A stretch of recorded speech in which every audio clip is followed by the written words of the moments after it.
Hello everyone, Mark is back here in the studio, and today we will be comparing the KD12s versus the Freak ones. So if you haven't watched a full performance review of each of these sneakers, I'll put the link up here for a more detailed review of each of those sneakers. And by the way, I'll be announcing the winner for the sneaker bag that I'm raffling off after this video, so stay tuned. So let's find out which one's better for you.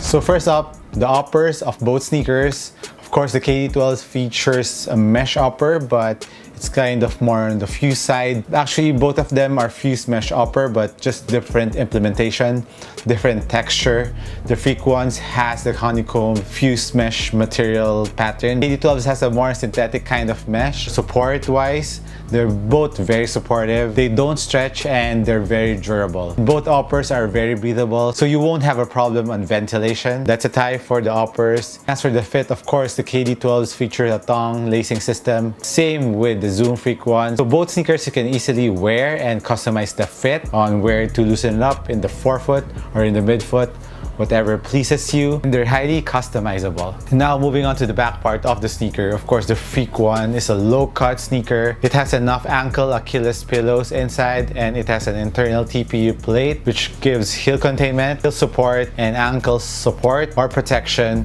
Even though it's a low-cut, you're very well contained in the heel, so no problem in terms of support. While the KD12s is a mid-cut sneaker, also very comfortable Achilles pillows, doesn't have any heel slippage. There's an internal TPU heel counter and also an external one which really supports your heel and gives you enough ankle protection. So it really depends on your preference. If you're more into a low-cut sneaker, of course the Freak one is good for you, while if you want more ankle protection, of course go with the KD12s because it's a mid-cut sneaker. And as for the support in the forefoot area, KD12s is more on the narrower side compared to the Freak ones, which has a more wide forefoot. So if you want more lateral stability or lateral outrigger, the Freak ones has that, while the KD12s doesn't have. But still, if you tighten the laces just enough, you're very well supported in the forefoot. And what's nice about the KD12 is it has a curvature. When you're doing a quick step, the transition for a quick step is very smooth compared to the Freak ones, which has a wider and flatter forefoot area.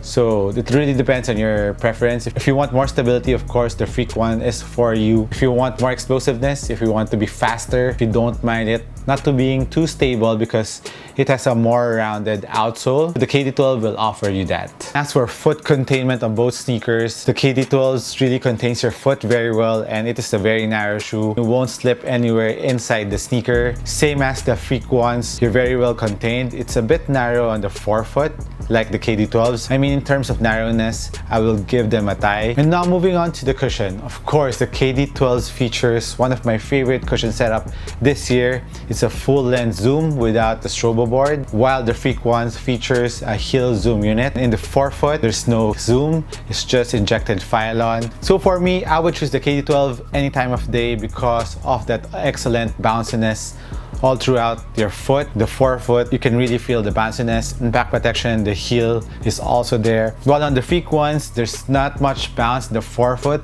There's a lot of court feel and responsiveness. While in the heel part of the Freak ones, enough impact protection there. Even though the zoom unit's there, I didn't feel it that much. Impact protection is there in the heel. Bounciness is so-so. So if you're a player who wants maximum court feel and responsiveness and don't mind no bounce in the forefoot, go ahead, go with the Freak ones. But if you are someone like me who likes bounce and impact protection to the max, go with the KD12s. And also, both sneakers cushion goes up in the lateral and medial part of the shoe, and it cradles your foot very well, which makes the cushion a very supportive one. So in terms of support, both sneakers are very supportive, especially the giant swoosh in the Freak ones. It serves as a lateral support, while the KD12s has a TPU plate, the shiny part on the lateral area, which also supports your foot laterally. Another thing that really differentiates between the two sneakers is the traction, because the traction on the Freak ones. In a clean court, they're very good. They're grippy. They squeak on a clean court, but on a dusty court, they attract lots of dust. While on the KD12s, I have mixed feelings about it because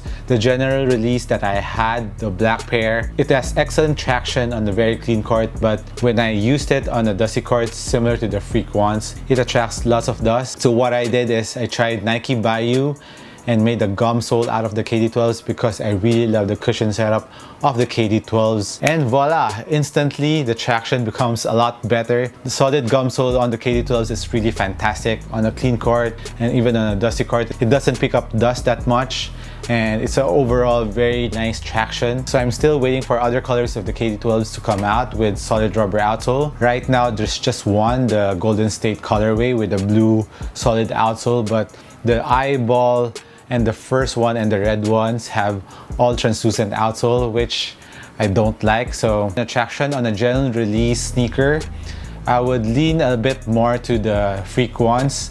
But if you can customize your KD12s into solid rubber outsole, it's better than the Freak ones. I really don't like the translucent part of the traction of the Freak ones, the rose pattern, because even my friends that have the Freak ones also complains in the rose pattern of the Freak ones.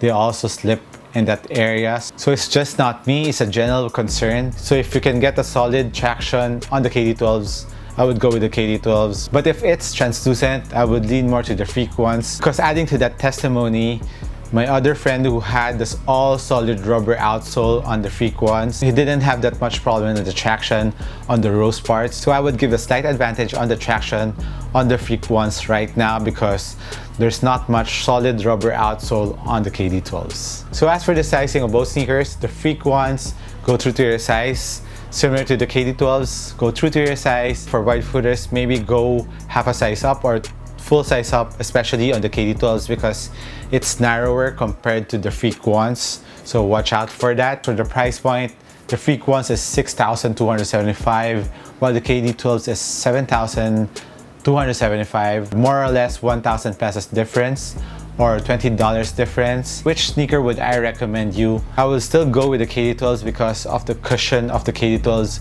I really love that full length, no strobo board feel of the full length Zoom.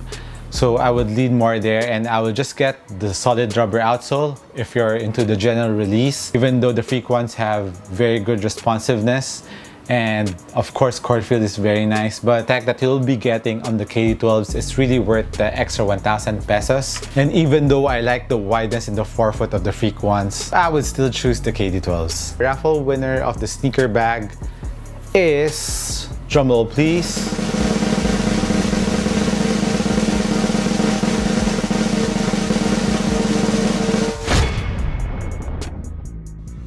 so congrats to you. I'll be getting in touch.